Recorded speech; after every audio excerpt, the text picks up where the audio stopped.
we are back in the studio, and today I'm going to go over the test tiles with you that we made last time. So let's do it.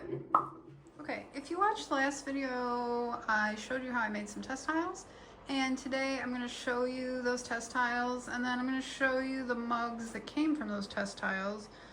And then before we get started, I wanted to say something. So I don't know if any of you have ever read the book Art and Fear. I really recommend it, but there's a quote that I want to talk about before we start this, and it says, "For you, the seed of your next artwork lies embedded in the imperfections of your current pieces." And I really like that because there's so many times new work comes out of the kiln and I'm like really disappointed in it, but I think it's important to remember that even in our experiments, there's still really valuable information to be learned from them. So I just wanted to share that with you if you are in your own practice experimenting. So let's get started.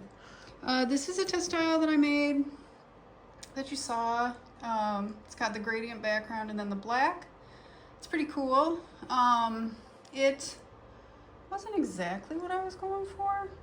But it works. This is really cool.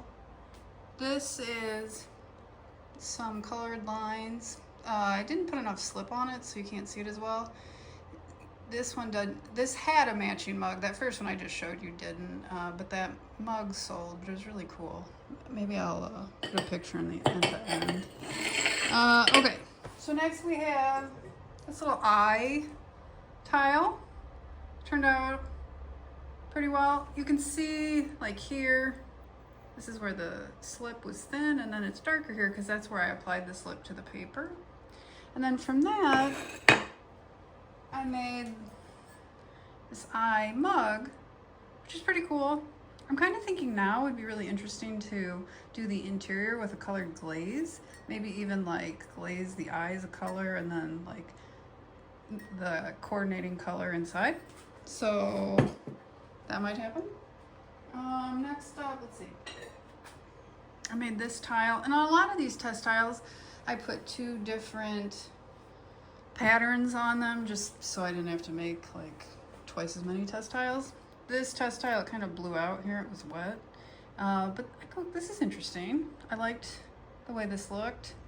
The paper, I don't know if you remember, if you go back and watch the video before, the paper was really falling apart. So I switched paper. I went and bought the U-Haul paper, the newsprint from U-Haul, and that works well if you're having trouble with your own image transfers. So then from that test tile, I came up this mug, which is pretty cool. And again, these are all just kind of experiments, just trying to figure some stuff out. And then this other one, I really like this one. I don't know, it's just like kind of like a gingham almost, like this really fun plaid. Kind of cool with a purple inside, so that's neat. Let's see. Then we did this test tile with the bike. Thought this was pretty cool, so I wanted to turn that into a mug. I didn't have any more of the blue printed, so I just did the black, but that's pretty cool. I'm trying to use, like normally I would only do this grid in black, so I'm trying to expand and do some different colors. So that's pretty neat. I'm gonna run out of table room. Okay, we have another. I'm trying to do the black and white ones first and then the color. This, so I cut this transfer in two. It was just one. They're kind of blobs. That's what I keep calling them, blobs. So I kind of like that way it breaks up. It almost looks like a zebra pattern. And then from that, I came up with this, which is cool. It might also be cool to do the interior like a deep blue, because you can kind of see if I zoom in that when the underglaze gets that clear, it kind of fluxes that blue, that really deep midnight blue. So that might be interesting to try as well. Next we have the houses. Remember from the other video? I love those houses, they're so cute. So I really like this one. From that we have the mug. I did the same thing. I did find out that the way I was using Procreate, I wasn't expanding all the way when I was drawing on the, what is it, the printer paper size 8.5 by 11. So I'm actually going to be redoing this screen maybe this weekend so that the houses will fill the whole area more. But I do like it. It's pretty cool. So look for more of these. And then let's see. We did the crow. I don't know if other people love crows, but I do. And I've been doing, you know, pottery full time for 19 years. And sometimes I get a little obsessed about what everyone else likes.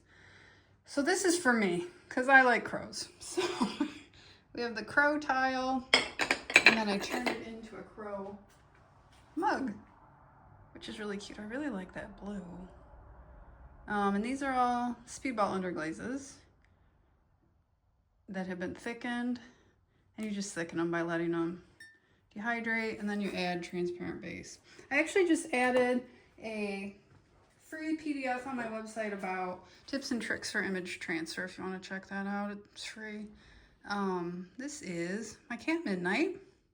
I had some issues here because, again, this was that paper that I bought that used to work, and things happen. Sometimes the paper changes, doesn't work as well. So then I took this tile, turned it into a mug, and you can see, just look at like how different the image is. So much crisper on that nice paper. So sometimes you just gotta play around. And again, that paper that it turned out really well on, that's that paper you just get from U-Haul, it's a newsprint. Okay, we've got a couple more. So I made these purple and blue. How do these line up? Like this. Gradient image transfers I thought were pretty cool. You can see just like the color. So I took these two and I made some mugs. So the first one, so there's two different, right, I told you I put two different patterns on the test tile. So this just has one pattern. You can just see the gradation of the color. It looks good. And again, the paper, this is that U-Haul paper, so it didn't stick.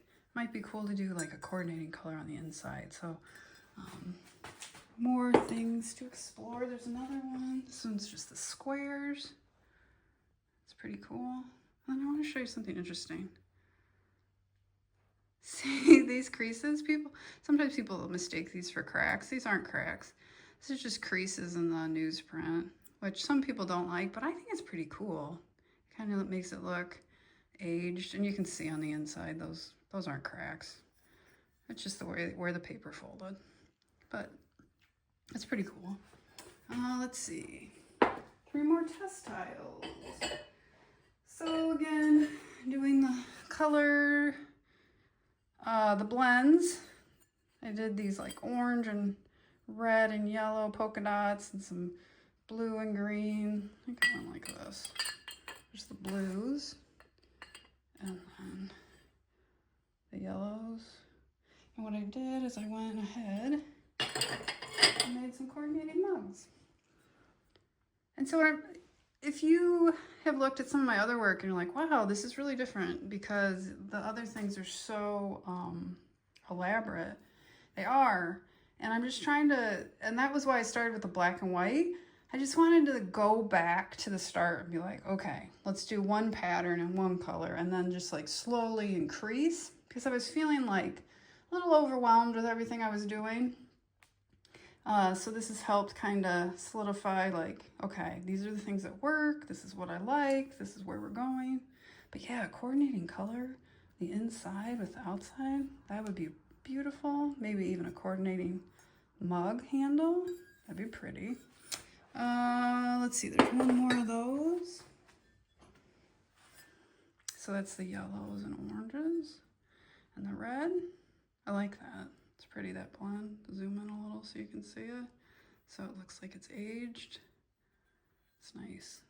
All right, we're on the last one. This is a short video today. It's my first week back at work. Okay, so this is my favorite. This is kind of like this black one. It's the same pattern as this black one, but I did it in color. And I just think it's really pretty. Because you've been around here. I like rainbows. You can see, I'll zoom in a little. I don't know what that is.